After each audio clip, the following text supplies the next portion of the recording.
جب علی کی طرف سے حکم بن گیا اب کتابیں بری ہوئی ہیں، علی سے ڈیسیژن غلط ہو گیا، نعوذ باللہ ثم نعوذ باللہ، یہ کفر ہم سمجھتے ہیں یہ کہنا بھی، ایک کم عقل کو حکم بنا لیا، نعوذ باللہ۔ آپ نے یہ لکھ دیا ایک کم عقل کو، اس کے مقابلے میں حضرت عمر بن العاص کو حضرت امیر معاویہ نے اپنی طرف سے نمائندہ مقرر کیا، ان کی شان میں توہین کرنا شروع کر دی کہ وہ بڑے نعوذ باللہ چلاک تھے، وہ بڑے ہوشیار تھے، ابو موسیٰ شریف نعوذ باللہ یہ تھے۔ آپ اپنے لوگوں کو نہیں چھوڑتے، حضرت علی نے جس کو نامزد کیا آپ نے ان کی توہین کر دی، کس وجہ سے؟ پتہ کس وجہ سے؟ کہ صلح کیوں ہوئی ہے، مسلمانوں کے درمیان صلح کیوں ہے؟ صلح چاہتے نہیں ہے، آج بھی یہ صلح نہیں چاہتے، آج بھی ہم ان کو یہ دعوت دیتے آئیے ابو بکر عمر عثمان اور معاویہ کی عزت کیجئے، اللہ کی قسم ہم کبھی آپ کے خلاف کوئی لفظ نہیں بولیں گے، لیکن آپ سے صحابہ کی عزت کروا کے چھوڑیں گے۔ اگر آپ یہ کہیں گے کہ ہم نبی کے صحابہ کے بارے میں برا بھلا کہتے رہے اور مسلمان خاموش رہے، یہ ممکن نہیں ہے۔ حضرت عمر بن العاص پتہ ہے نا کون ہے؟ اس قدر زیرک، اس قدر دانا، ان کے اوپر یہ طنزیں کرتے ہیں۔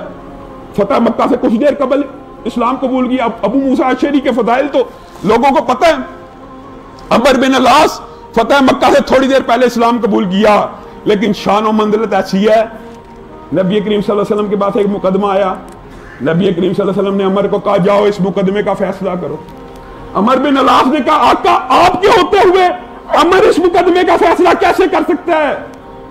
نبی کریم صلی اللہ علیہ وسلم نے کہا حق میرا ہے، لیکن یہ حق میں تجھے تفویض کرتا ہوں۔ اتنی بڑی شان، اتنا بڑا مرتبہ، نبی کریم صلی اللہ علیہ وسلم ان سے اتنا پیار کیا کرتے تھے، یہ رجل صالح ہے، یہ نیک آدمی ہے، اور پیار ایک دفعہ اتنا کیا، نبی کریم صلی اللہ علیہ وسلم کی مسکراہٹوں کے حوالے سے جو واقعات ہیں ان میں عمر بن العاص کا یہ واقعہ مشہور ہے۔ کیا ہوا؟ ایک غزوے پہ نبی کریم نے ان کو امیر بنا کے بھیجا، اس رات ان کو احتلام ہو گیا، اب رات سرد تھی، ٹھنڈی، باقی صحابہ نہانا شروع کر دیا، انہوں نے اپنے اجتہاد سے، ابھی 4 مہینے ہوئے صرف اسلام کو قبول کیے، 4 ماہ، ذہانت اور فقاہت دیکھیے، اپنے اجتہاد سے تیمم کر لیا، تیمم کر کے نماز پڑھا دی۔ باقی صحابہ نے کہا یہ کہ ہم نہائے ہیں اور جو ہمارے سامنے عمر بن العاص وہ تیمم کر رہا ہے جو غسل کا قائم مقام ہے، یہ کیسے ہو سکتا ہے؟ ان کو غسل کرنا چاہیے۔ نبی کریم کے پاس مقدمہ لایا گیا، نبی کریم نے کہا ہاں جی آپ نے سنا آپ حالت جنابت میں تھے، آپ کو احتلام ہوا اور آپ نے غسل نہ کیا، آپ نے تیمم کیا۔ کہا آقا بالکل ایسا ہی ہوا، میں نے قرآن کی آیت پڑھی تھی، ابھی صرف 4 مہینے ہوئے مسلمان ہوئے، لیکن 4 مہینے میں قرآن کے اوپر عبور حاصل کر لیا۔ وَلَا تَقْتُلُوا أَنفُسَكُمْ، اپنی جانوں کو ہلاکت میں مت ڈالو، اپنی جانوں کو قتل نہ کرو۔ نبی کریم صلی اللہ علیہ وسلم اتنی زور سے مسکرائے، نبی کریم صلی اللہ علیہ وسلم کی داڑھیں نظر آنا شروع ہو گئی۔ کہا عمر بن العاص تو نے درست فیصلہ کیا۔ یہ اتنا عظیم صحابی اس کے اوپر تان کرتے ہیں کہ یہ بڑے ہوشیار چلاک تھے، ابو موسیٰ اشعری کو نعوذ باللہ بے وقوف بنا دیا۔ آپ کا یہ جملہ بھی آپ کے خلاف جاتا ہے۔ علی تو غیب کا علم جانتے ہیں، علی نے کیسے بنا دیا؟ علی کو پتا نہیں تھا یہ رزلٹ نکلنا۔ رزلٹ کیا نکلا؟ اس رزلٹ سے چڑھ کھاتے ہیں۔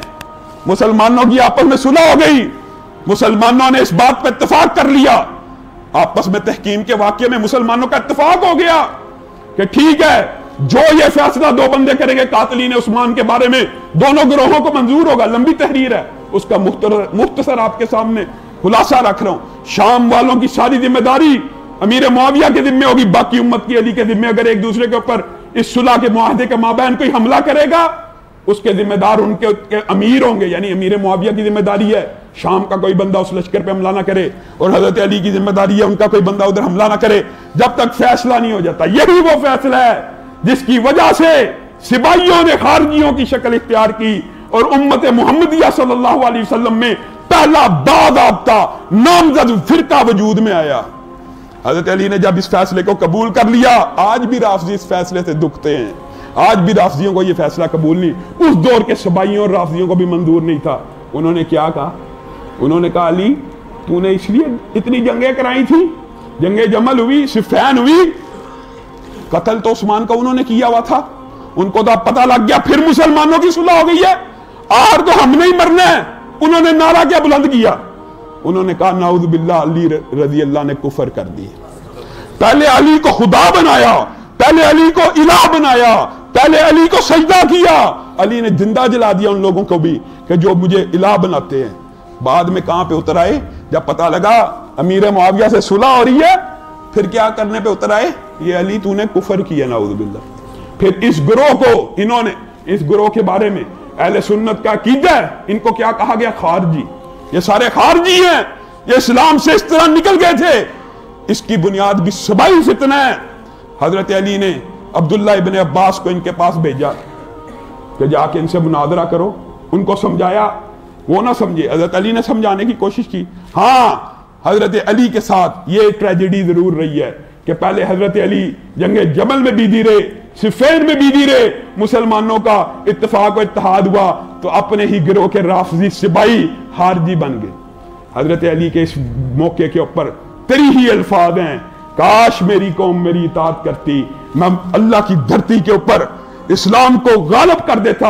اور حضرت علی کے وہ مظلومانہ الفاظ بھی اسی رات کے ہیں جس وقت انہوں نے اللہ کو کہا، اللہ میں ان لوگوں سے تھک گیا، اللہ میں ان لوگوں سے تھک گیا ہوں، اللہ اگر میری موت میرے لیے بہتر ہے مجھے قبول ہے، میں ان کی بے وفائیوں سے تنگ آ چکا ہوں۔ وہی لوگ جو علی کے ساتھ، جن کی وجہ سے امت میں اختلاف پڑا، جس کی وجہ سے امی عائشہ اور امیر معاویہ نے حضرت علی سے سیاسی اختلاف کیا، حضرت علی ان کو شروع میں اپنے اجتہاد کی وجہ سے کہتے رہے کہ ابھی میں نے ان کو حوالے نہیں کرنا، حضرت علی ان کو اپنی طرف سے اس وقت تک قتل نہیں تھے کروانا چاہتے جب تک خلافت اور قوت مضبوط نہ ہو جائے۔ یہی وہ لوگ تھے۔ حضرت علی نے کہا ان کے لیے میں نے اتنی لوگوں سے اختلاف کیا، آج جب مسلمانوں کا اتفاق ہو گیا یہ کہہ رہے دیا۔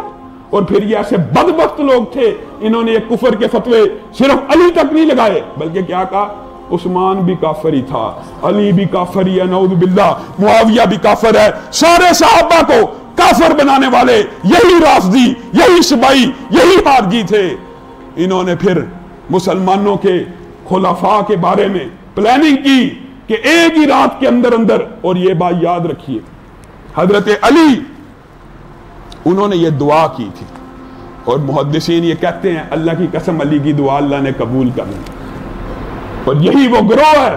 انشاءاللہ حضرت علی کے شہادت کے حوالے سے آئندہ آنے والے خطبات میں وہ بعض واقعات کو بیان کیا جائے گا۔ اللہ رب العزت جو کہا گیا، جو سنا گیا، اس کو سمجھنے کی توفیق عنایت فرمائے۔